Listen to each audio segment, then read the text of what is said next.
কাঁঠাল তো পাকছে। আসসালামু আলাইকুম বাবুল ভাই। ওয়ালাইকুম সালাম ওয়া রাহমাতুল্লাহ। কেমন আছেন? ওয়ালাইকুম সালাম। এখন কাঁঠাল এখন বাজারে কত করে বিক্রি হইতেছে? 5 পিস 200 টাকা ভাইয়া। এক এক পিস 200 টাকা করে বিক্রি করতেছেন, জি, জি। কেন এত দাম কেন?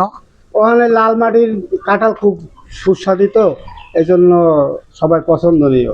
ও, লাল মাটির কাঁঠাল খুব সুস্বাদু, এটা তো আপনি জানেন না, আমরাও জানি। জি। আসলে এই লাল মাটির কাঁঠাল এই মুহূর্তে শেষ সময়, জি। আষাঢ় মাসের শেষ সময় চলছে, যে কারণে আপনার এই কাঁঠালগুলা বিশেষ করে এখন বাজারে বিক্রি হইতেছে মাত্র কত টাকায়? 200 টাকা। 200 টাকা পার পিস। জি। তো এখন এই কাঁঠালটা আপনি কত নেবেন? এইটা তো বড়, এটা 250 টাকা লাগবে। 250 টাকা। কিছুক্ষণ আগে আপনি বললেন যে 200 টাকা, এখন পার পিস।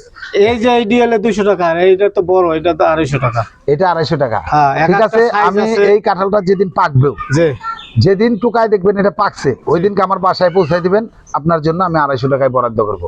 ইনশাআল্লাহ। দর্শক বন্ধু, বাবুল ভাই এই জমিটাতে এই যে ফল গাছটা দেখতেছেন কাঁঠাল, এই কাঁঠাল গাছটা বাবুল ভাইয়ের নিজস্ব কাঁঠাল গাছ, যেহেতু এখানে সেই কাঁঠালগুলা বিক্রি করে মাত্র 200 টাকা পার পিস।